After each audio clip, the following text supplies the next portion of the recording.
Salut à toi et bienvenue dans cette nouvelle vidéo. Dans cette vidéo, on est à Paris pour le séminaire de Maxence Rigotier. Donc là, on est samedi soir, je viens de rentrer de ce séminaire qui est top. Franchement, il y a plein de bonne énergie. J'ai rencontré plein de personnes qui faisaient partie de la chaîne YouTube et des membres de la formation. Donc c'était super sympa de vous rencontrer. Et donc dans cette vidéo, c'est une vidéo Tips Day. Donc tu le sais, Tips Day, c'est une astuce que je te tire de ma formation Ecom Learn. Donc j'espère que ça va te plaire. Cette astuce, elle n'est pas des moindres parce que c'est vraiment une bonne astuce qui va te servir dans ton business de dropshipping ou peu importe, n'importe quel business en ligne. Donc si ces idées de Tips Day te plaisent, n'hésite surtout pas à t'abonner maintenant, tout de suite à la chaîne YouTube pour ne en louper aucune autre. C'est en donnant des conseils à un membre de la formation que j'ai retrouvé justement à ce séminaire que ça m'a donné une idée. En fait, c'est quelque chose que j'applique mais que je vous ai pas forcément partagé.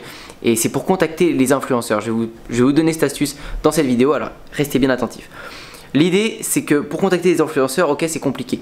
Si vous passez pas par une agence, vous envoyez des mails et ils se font jamais accepter. Vous savez pas comment, vous savez pas qu'ils se font pas accepter, mais les gens les voient pas, les gens les ouvrent pas ou ils ouvrent pas parce que le message, l'objet du message ne les convient pas. Il est commun à tous les autres messages de promotion, de demande de partenariat, et c'est pour ça que les influenceurs ne prennent pas la peine d'ouvrir votre message. Et là-dessus, j'ai une astuce. L'idée, ça va être, alors bien sûr, il faut contacter sur de la masse. Il y en a plein qui me disent, ouais, j'ai contacté 10 influenceurs, ça n'a pas eu de retour, personne m'a répondu. Et c'est normal, 10 influenceurs, c'est rien. Il faut en contacter 100, 200, 300. On va partir sur 100.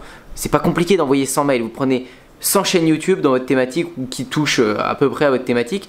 Même si vous vendez des vêtements, des bijoux, c'est ce genre de produits ou des montres que vous vendez avec des influenceurs, que ce soit Instagram ou YouTube, ça peut être des youtubeurs, ça peut être n'importe lesquels au final. Il y a pas de, c'est pas obligé de prendre un bijoutier, une chaîne YouTube de bijoutier, et puis de toute façon ce bijoutier aura sa marque de bijoux. Enfin bref, vous pouvez prendre n'importe qui, vous en prenez 100, et dans ces 100, vous allez me les diviser en 4. Vous allez prendre 25, 25, 25 et 25. Et dans les 25, vous allez faire des messages différents, c'est-à-dire vous allez faire un mail hyper pro, hyper partenariat pour les 25 premiers. Vous envoyez un mail où l'objet va être demande de partenariat, rémunéré, quelque chose comme ça. Le deuxième, ça va être par exemple un truc un peu plus intime. Ça va être, je sais pas, mais vous allez l'aborder par exemple en disant j'adore ton contenu, j'adore ce que tu fais, je te suis depuis plusieurs semaines, depuis plusieurs mois, et pas lui parler de partenariat tout de suite. Plutôt le féliciter de ce qu'il fait, lui dire que vous aimez le contenu et repartir sur un autre mail derrière où là vous allez commencer à amener doucement un partenariat, vraiment une méthode un peu plus douce.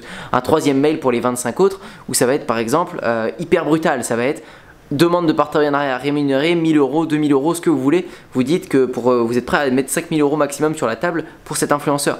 Enfin bref, vous voyez l'idée, c'est de segmenter. Faites ce test là, en 5, en 6, comme vous voulez. Moi je le ferai bien en 4. C'est-à-dire vous prenez 100 emails et vous les divisez en 4. Et comme je dis à chaque fois, pour chaque influenceur que vous avez, ne faites pas qu'un envoi d'email. Envoyez-lui un email, envoyez-lui un message sur Facebook, il a forcément une page Facebook, vous lui envoyez un message sur Messenger et envoyez-lui un message sur Instagram. Les 3 réseaux, prenez les 3. Vous lui envoyez sur ces 3 réseaux et avec des messages différents, il y a toutes les chances que vous obteniez beaucoup de réponses. Réellement, même si sur 100 contacts, vous obtenez peut-être que 10 ou 20 retours par mail, c'est énorme. Même si vous n'en obtenez que 4, sur les 4 vous allez peut-être avoir 2 collabs et les 2 collaborations vont être superbes. C'est peut-être ça qui va faire décoller votre business, c'est ça qui va vous nourrir votre pixel, c'est ça qui va vous donner des mails d'acheteurs et c'est avec ça que vous allez pouvoir faire de la publicité derrière. Enfin voilà, ne négligez rien, fixez-vous ça comme objectif, sans envoi de mail et vous les divisez par tranche de 25 avec des messages différents, un message cool, un message très sérieux, un message avec une somme d'argent, etc. J'espère que vous comprenez l'idée. Le placement de produit, l'avantage numéro 1, c'est que vous allez attirer énormément de trafic sur votre site et le trafic est hyper qualifié parce que ça vient de l'influenceur et les abonnés de l'influenceur sont amoureux de lui. Si lui, il promouvoit vos produits vont se vendre parce que ses abonnés l'aiment. C'est ça l'atout d'un influenceur. Et après les avantages, c'est la liste d'emails que vous avez récolté, les vrais avis que vous allez récolter sur votre page produit, toute la preuve sociale, la photo de l'influenceur, peut-être qu'il sera d'accord pour que vous la réutilisiez après pour faire de la pub. Il y a plein de choses à faire, mais partir d'un influenceur, partir d'un placement de produit, c'est une très bonne chose. Et ne vous mettez pas le barrage de ne pas pouvoir les contacter parce que c'est faisable. J'en ai plein qui arrivent à les contacter et moi-même je les contacte très bien si vous envoyez une masse d'emails en segmentant par tranche avec des messages différents. Faites vos tests. Si c'est le message plus doux qui marche, et bien après vous pouvez envoyer par exemple 200 messages très doux où vous dites, vous vous intéressez à la personne plutôt que de lui parler d'argent avant. Et peut-être que c'est l'inverse. Peu importe, testez dans votre niche. J'espère que ça vous a plu les amis. Je vous dis à bientôt pour de nouvelles vidéos cette semaine. Il y en aura plein qui vont arriver. On remet le trophée la semaine prochaine. Le trophée Ecom Work de ma formation Ecom Learn. Une nouvelle personne l'a décroché. Je vais venir la voir en direct. Ce sera plus loin cette fois. C'est à peu près à 3 heures de route. Mais on prendra la voiture et on ira le voir. Je vous ferai un interview de cette personne. Ils sont 2. C'est 2 personnes très motivées. 2 jeunes qui défoncent tout en dropshipping. et j'ai hâte de vous montrer ça. Je vous dis à bientôt pour une prochaine. Ciao!